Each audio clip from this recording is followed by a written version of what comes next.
मोदी सरकार मुर्दाबाद मुर्दाबाद मुर्दाबाद साडा हक इत्थे रख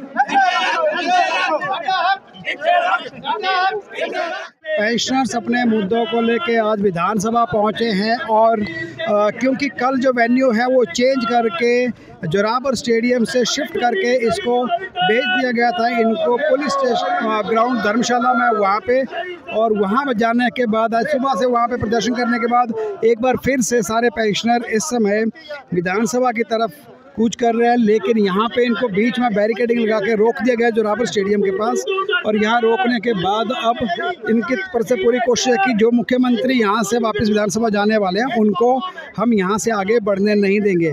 तो यहाँ कुछ पेंशनर हैं, इनसे हम बात करना चाहेंगे। सर, आपका नाम? मेरा नाम मानदास पुशेरी। आप कहाँ से आए हैं? मैं रामपुर से। रामपुर से इतनी दूर से कब चले थे आप? हम चले कल सुबह चले 10 बजे। क्या आप कौन से विभाग से रिटायर हैं और आपकी क्या मांग है और क्या जो मुद्दे हैं आप लोगों के हैं और क्या इशू आप फेस कर रहे हैं? हम शिक्षा विभाग से रिटायर हुए हैं ना जी।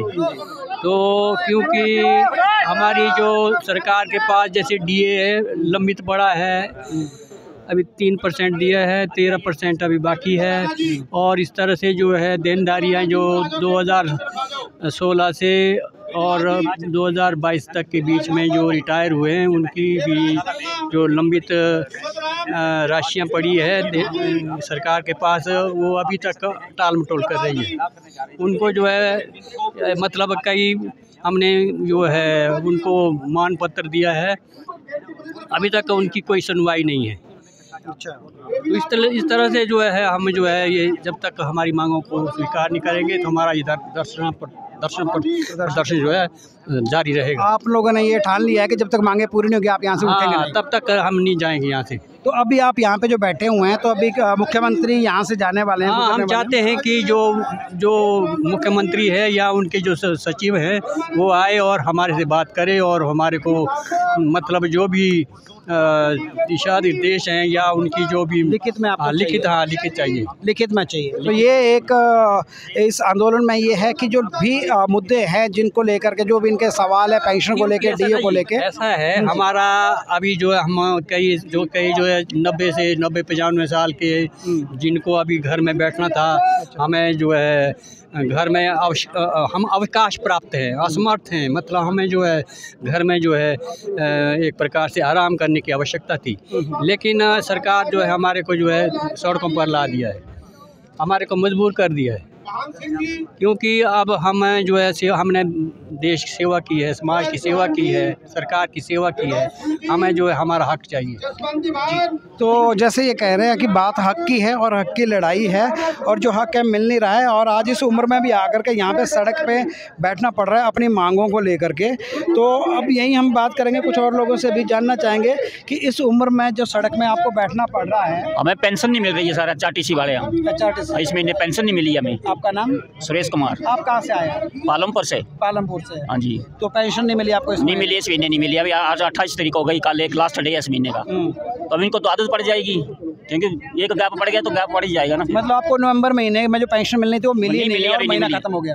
खत्म हो गया। और इसके अलावा पहले भी ऐसा कुछ हुआ है कि पहले भी होता रहा, पर मिलती है एक बार मिली है, लेट मिली है, 22 तारीख को मिलती है। जिस तरह से शिक्षा विभाग का है कि डीए भी लंबित है, तो आप लोगों का क्या? हमारा तो डीए लंबित दिया, देखते कहाँ है, HRTC वालों का भी नहीं दिया ना कुछ भी।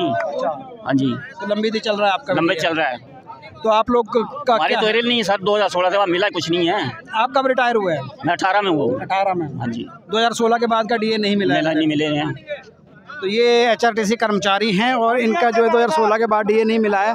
आपका नाम? रविंद्र कुमार शर्मा, नालागढ़ से जी। HRTC। आप कब रिटायर हुए? मैं 2017 में हुआ जी। 17 में? हाँ जी। तो 2017 से लेके अब तक जो है आपका भी पेंशन का इशू ऐसा ही चलता रहा? ऐसा ही चलता रहा। पहले इन्होंने डेट कुछ फिक्स कर दी थी, लेकिन डेट बढ़ाते बढ़ाते कभी 15 पे आ गए, कभी 20 पे आ गए, फिर 25 पे। अब तो महीना पूरा टमाते 2 महीने हो गए हमको पेंशन ना मिली को।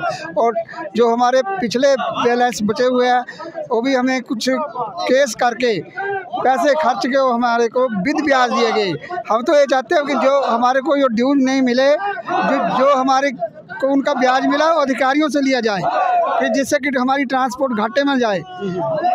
और ये जो है अपनी अपनी तनख्वाह तो उसी टाइम बढ़ा देते हैं, अपनी पेंशनें उसी टाइम ले लेते हैं, लेकिन हमारे को इस बुढ़ापे में इतना तंग कर रहे हैं कि हमने आज तक ऐसा टाइम नहीं देखा। तो ये मांगे लगातार यहाँ पे चली हुई है। और एक और यहाँ पे भैया इनसे हम बात करना चाहेंगे। और जो हम बात करें जैसे इस उम्र में जो हालत है और इस उम्र में यहाँ पे जो बैठना पड़ रहा है। जी, तो आप कहाँ से हैं? आपका नाम? मेरा नाम नंदलाल बट्टू, नालागढ़ से। नालागढ़ से। आप HRTC में? HRTC परिवहन से चीफ इंस्पेक्टर रिटायर हूँ। आप कब रिटायर हुए? मैं 2021 में। अच्छा, तो आपका भी पेंशन का इशू चला हुआ है? हाँ, पेंशन का इशू मेरा, पेंशन की कोई डेट नहीं है। पहले 10 तारीख थी, फिर 15, 20, 25 और पिछले महीने भी 2 महीने के बाद पेंशन मिली थी। आज 28 तारीख होगी, आज तक पेंशन का कोई नामो निशान नहीं है। और DA तो आपका लंबित है ही 2016 के बाद? 16 से लेके 22 तक 31 मार्च तक DA लंबित है और सरकार की कोई मंशा नहीं देने की। मेडिकल बिल 4 साल से नहीं मिला कोई भी। अच्छा, एक पैसा नहीं मिला।